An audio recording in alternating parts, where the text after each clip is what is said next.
right, let's begin this discussion now. Hamas says it's looking at the US ceasefire proposal for Gaza. It's also been agreed by Israel and is likely going to be in place for 2 months. Let's unpack the story further. Na'eem Jeenah is a senior researcher and he is joining us live this afternoon. Na'eem, thanks for joining us. Thanks for coming on. I want to begin before we get to this ceasefire plan that the US says Israel has accepted. Can we talk for just a moment about opening up those humanitarian aid efforts, opening up access so that people can get access to food and essentials in terms of those borders that have been blocked for many, many weeks, and how that unfolded? You know, we talk about humanitarian aid, but the way in which that aid was distributed lacked certainly humanity. Yeah, so I mean, Israel prevented any aid from going into Gaza from around the middle of March, just after the middle of March, and began its new assault on the people of Gaza. There was no aid allowed in at all. I mean, the UN claims that it has about 10,000 trucks waiting on the borders to go in. Israel has not been allowing that in. The recent allowing in of aid is really very concerning, the manner in which it was done. Firstly, in terms of UN aid, etc., going in to quote the UN Secretary General, it's a teaspoon of what is required. But Israel and the US also set up its own organization called the Gaza Humanitarian Foundation. And really, the purpose of this organization is to force people to move to the south of Gaza, concentrate them into small areas so that Israel can occupy the northern part of Gaza. And, you know, part of that is that today Israel has shut down the last operating hospital in the northern part of Gaza. And then when people arrived for that aid at the Gaza Humanitarian Foundation distribution points, there were occasions during which they were fired upon, etc. And then this morning we had one of the entry points into Gaza where Israeli settlers, who of course are illegal under international law, Israeli settlers, about 30 of them, blocked the entry point and prevented the teaspoon of aid that's going in, prevented even that from going in. So both in terms of the Israeli government as well as some of these settler organizations, there's a determination to force people in Gaza to starve to death. Yeah, there is a very real famine. There are families that are choosing to forgo food in favor of their children, men and women who aren't eating because they have children to feed.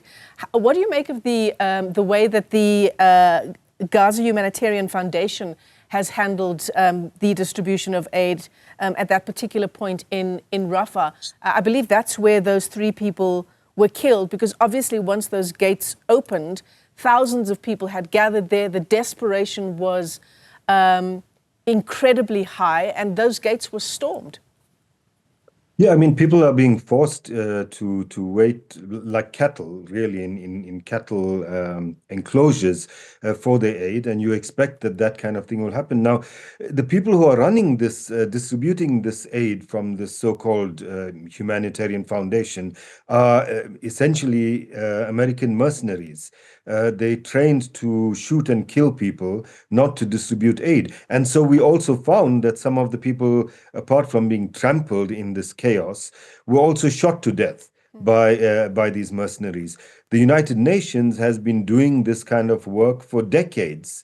Other organizations, I mean, even, for example, our own Gift of the Givers, for example, organizations that have been doing this kind of thing for decades, know how it should be done, etc., are being almost completely ignored in favor of this minuscule amount of aid distributed by this. So it's clear that the objective of this organization is not humanitarian aid, but really it's about political and military control and to deepen the famine rather than to resolve it. So this organization called the Gaza Humanitarian Foundation, that term itself, Na'eem, just according to what you're saying, the fact that we know it is a US-based or a US-backed organization, it's a misnomer, that descriptor, Gaza Humanitarian Foundation.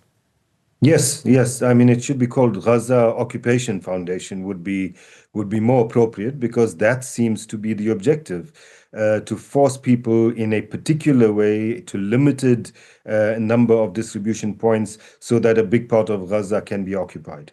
Yeah, so many outlets, including Al Jazeera, have spoken to people who walked 10, 12 kilometers, even more in some cases, one way just to get to that one access point in Rafah.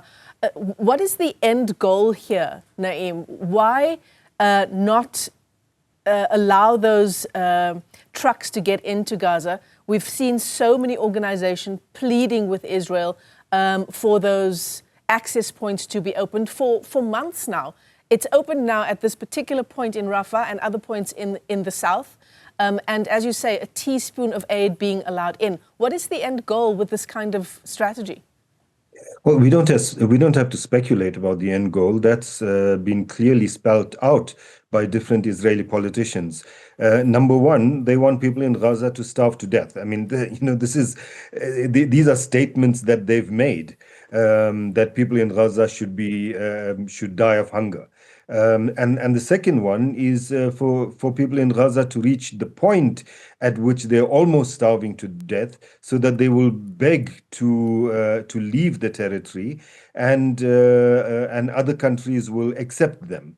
There've even been attempts to get Somalia, for example, to agree to receive people from Gaza. Whether people from Gaza want to leave or not, these are discussions happening with Somalia, with other countries, to receive these people. So the objective is to completely depopulate Gaza, 2.3, 2.5 million people, to get rid of them, basically. If we can't kill them off with bombs and starvation, then to move them out. And if you force them to reach the point, I mean, it seems to me that that point has been reached already, but they're remaining steadfast, as you described, where people are foregoing food in order so that the babies and children can eat.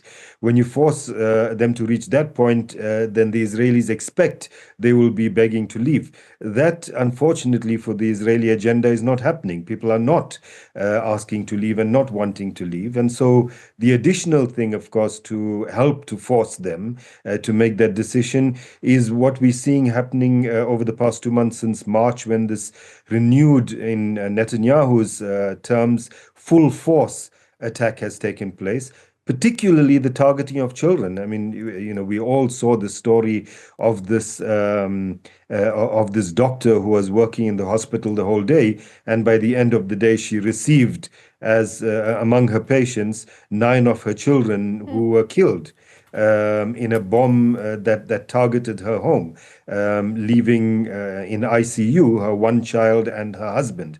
There's been a deliberate, and the UN has said this as well, a deliberate targeting of children, burning children alive while they're asleep, incinerating them in their tents, etc. And all of that with the objective that these people will want to leave, and other states will have some modicum of, the Israelis believe, sympathy and accept them or force them to be accepted. This is not happening. People in Gaza are not willing to leave. That is their land, their farms, their homes, destroyed as they might be, but they intend on staying.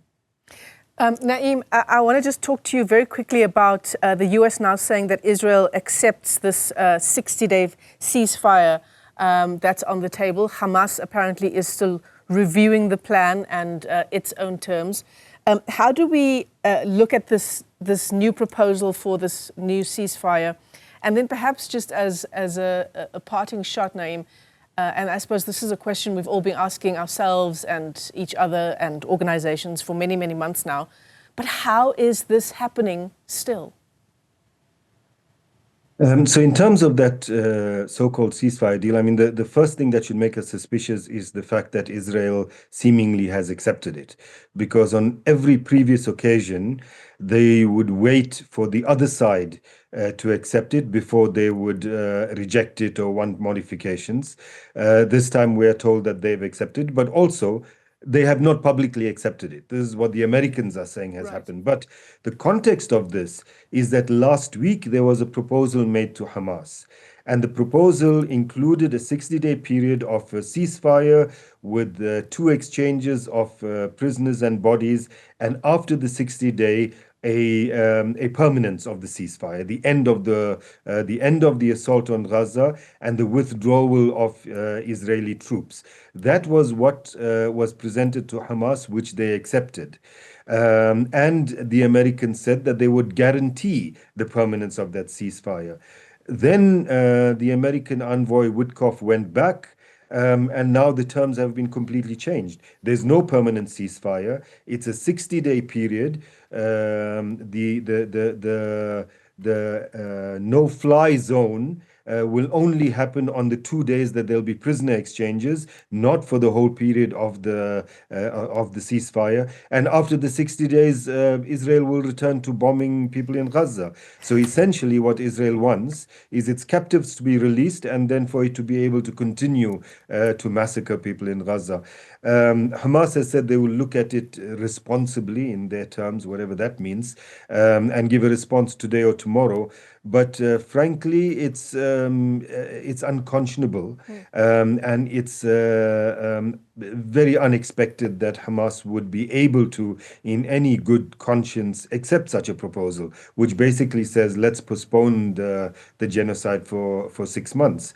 As to your last question, I mean, this is the question for all of us, questioning our own humanity, that we are living through more than 18 months of a genocide. People are saying that what they want to do is a genocide, and there's nothing that we can do to stop it. I mean, South Africa has gone to the ICJ. The ICJ has issued provisional measures for Israel to undertake, and Israel snubs its nose at it and continues because it has the support of the United States as a kind of global superpower. And this is really, we have something that we have to explain to our children and our grandchildren about how we all have been complicit in a genocide taking place in our time. Certainly. Na'eem Jeenah, thanks very much indeed for joining us. The latest on this, as you say, 18-month active genocide unfolding in Gaza. Na'eem is with the Mapungubwe Institute for Strategic Reflection.